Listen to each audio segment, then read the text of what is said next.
How you doing, folks? Papa Joe here. Trying to record on this phone.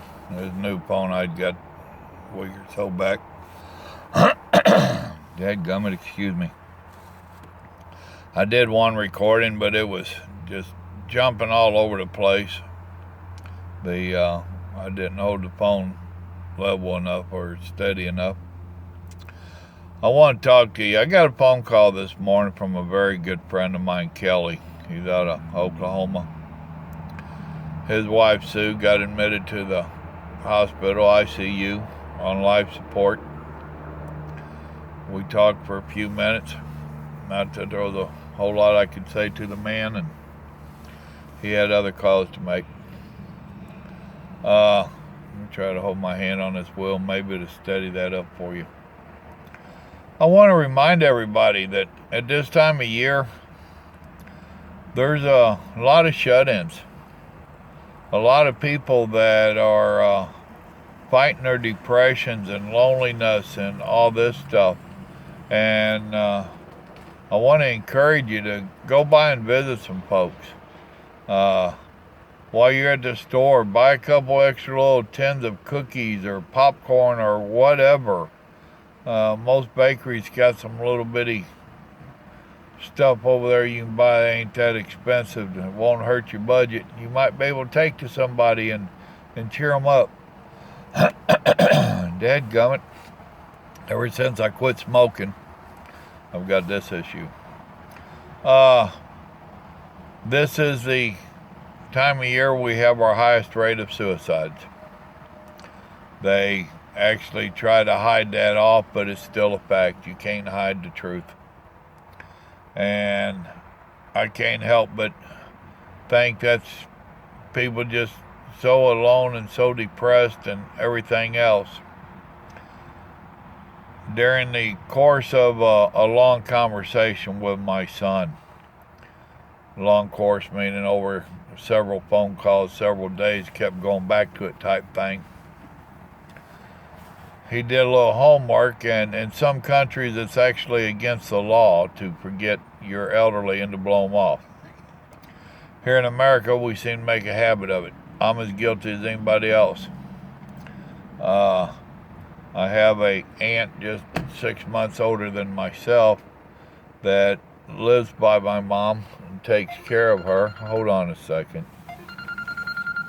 That's the wife's phone going off. And I don't even see her phone. It'll quit by the time I find it. Huh. See? Told you. But like I was saying, I'm as guilty as anybody else. I should call my mom a lot more than I do. I know a lot of our veterans, this is a really rough time of year on them.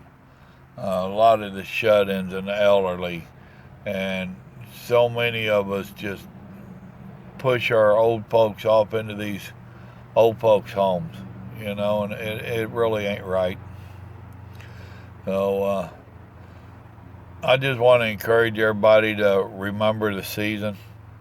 Jesus is the reason for the season, and Jesus is love. And Jesus did not want us to forget anybody. And we seem to have a habit of forgetting. And I want to put out a reminder to all of us, myself included, to reach out, do that a little bit extra. Try to spread a little bit of the cheer and the love. So if you know somebody in your area, in your family, in your church, someone you used to work with, whatever the case, why don't you make it a point to go by and visit one or two different people over the next couple of days before Christmas. Take them a cookie, some instant hot chocolate, and sit there and spend a half hour with them and have a cookie and a hot chocolate. You don't have a clue what that can mean in their lives. It can mean so much, and it could actually be a life and death situation, in all honesty. And that's not me trying to play drama or none of that. I mean, facts are facts, and this is not a good time of year for lonely people. I mean, it's not. So somebody reaching out like that could really change somebody's life. You don't know. So, like I said, remember, Jesus is the reason. The reason Jesus is love, and the whole season is about love. Uh, Jesus gave us new life and hope. See if you can go out and give somebody some hope and some love. Hey, I hope you have a Merry Christmas. I hope you heed my video and go out and see someone. Remember, God loves you. So do I. Have a Merry Christmas and spread the cheer with other folks. Bye.